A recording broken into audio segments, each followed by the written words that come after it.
Hello, my name is Jared Kimball at spamspurt.com. This is part 3 of a 4-part series on 4 ways to increase your email effectiveness. My little tagline there, it's not 1999 anymore. So to get things started, this part we're going to talk about email strategies and how to think a little different. And like I like to say, the devil, or as other people say, the devil is in the details. When it comes to email marketing, you have to get involved in the details. When it comes to running a business, you have to get involved in the details. Now, not necessarily that you have to do the details and you have to take care of them, but you have to make sure the details are taken care of. That's a whole part about having and operating a successful business, whether it's online or offline. You have to make sure those little details are taken care of. The more you pay attention to those details, the better your business will run. The better your email marketing will run as well. So just hypothetically, there's a lot of different things that you can have involved when it comes to email strategies.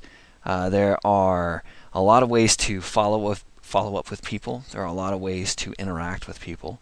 There are a lot of ways to communicate with people through email. A whole bunch of different things. And we're going to kind of talk about some stuff that people don't tend to forget about. There's more to email marketing than sending emails. A lot of people are like, oh, what? Oh, you only send emails. Like, yeah, well, of course, that's what you're going to do. But let's just say we're going to launch a product. We launch a super cool product or service, and we send out an email to tell everyone. All right, cool, yeah, sweet. This is awesome. Sending out my email. You send it out. Cool, great. Nothing wrong with that. Now, what? Only 4 people bought out of your 2,000 subscribers. So that means that out of your 2,000 subscribers, there could have been maybe, depending on how well you engage your list and how well your list knows you and you know your list, there could be a number of people that didn't even open, read, or click your email. 4 people did buy, which is great news. It's good to know. I mean, if you're selling a $1,000 product, hey, you just made $4,000. But if you're selling like a little, something minor, $20, $30 product, you didn't make very much. But it just depends on what your outcome was and what you're trying to get. Obviously, you want to try to find a way to convert those people that didn't buy. Maybe they weren't ready to buy right now. Maybe you didn't address their issues. Maybe they still had other questions that weren't answered. You can actually, amazingly enough, use email to help address those questions and help address those problems that they might have ran into that kind of stop them from buying your product. There could have been maybe 10, 15, 20, 30, 40, 100 people that were still interested in buying your product, but just not quite right. There could have been different timing issues, or they're still a little unsure. They can't get their spouse to agree, or whatever the case may be. There's a lot of different scenarios involved that cause people not to buy something at this point in time. Not saying that you can't offer it later on in the future, but there are ways to kind of address these people who didn't buy. And you can use email effectively to talk to them about it. I'm going to talk about a couple of strategies involved with that. So, ideas to improve your conversions, because that's what you want to do. All about is improving conversions. Follow up with all the people that didn't click. That's huge. There's so many marketers out there that forget to do this, or don't do this, or never do this. If you send out just one email to those people, when you know that there are probably at least 50, 100 people that could have really benefited from your product, follow up with them. Not necessarily that you have to say, hey, why didn't you buy my product? But you're going to look at stuff like, hey, you can send out a ton of different types of messages. You can interact with people by saying, hey, what's going on? Just want to let you know, remind you that this product expires a certain date or time. That's a good thing to do to give people a little bit more pressure, like, hey, this ends in 3 days, or hey, this ends in 2 days, or 24 hours left. A whole bunch of different things you can say in there when you put pressure on people saying, hey, look, this deal is on the table. If you don't take it now, it's going to be off the table, whether you take it or not. It's there now. If you want it, get it. If you don't want it, sorry, no more.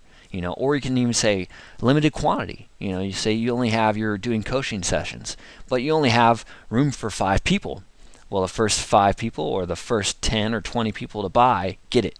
The other ones don't. So you want to make sure you follow up with people remind them. What happens if they open up your email, they got distracted, a boss came in, or a friend, or a coworker, or a spouse, or somebody walked into the room while they're reading your email and totally distracted them. If you send out a follow-up email, say 5 hours later, or 10 hours later, or a day later, you remind them, they go, oh yeah, I wanted to look at this again. And then they start reading through your email again. So follow up with the people. You don't know what the situation is on their end.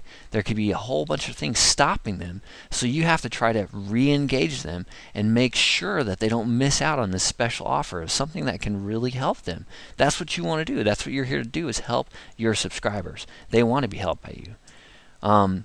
Announce a live webinar covering a subject that allows you to answer questions. This is huge. One, you can send. The great thing about email marketing is that you can segment your list. You can break it down to the people who did not click or the people who did not open. Send them another email announcing that you're going to do a live webinar, question and answers.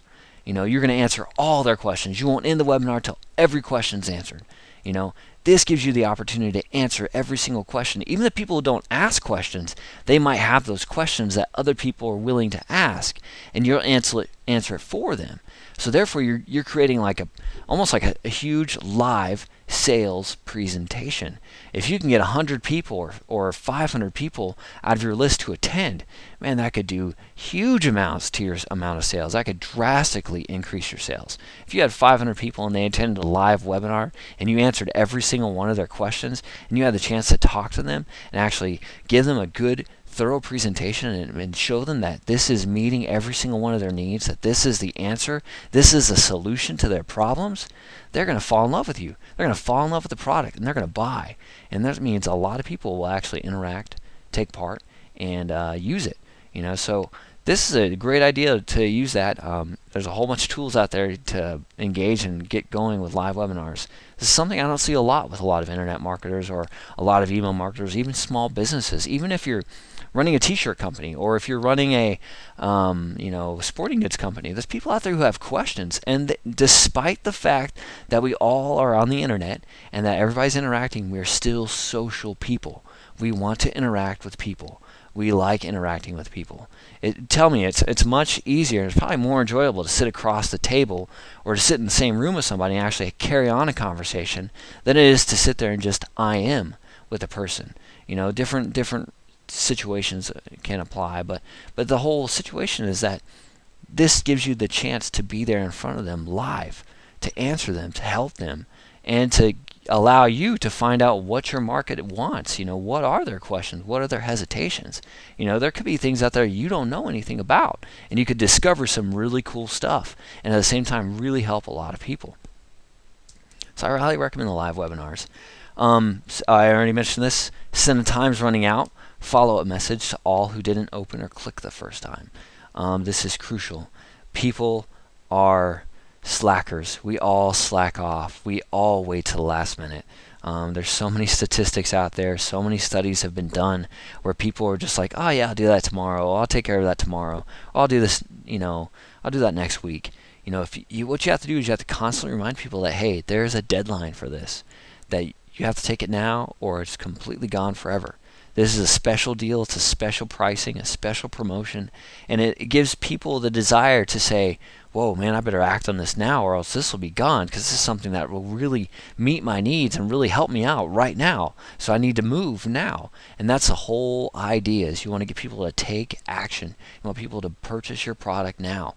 Give them a deadline. Tell them time is running out, whatever that may be. So this is just a quick little video. You can find more on my website, spamspurt.com. You can also follow me on Twitter, at Jared Kimball, as you can see there. It's been great talking with you. I have more of these videos to come. I got a part 4 coming up, and you can also see the other parts on my website. Good luck. Talk to you later.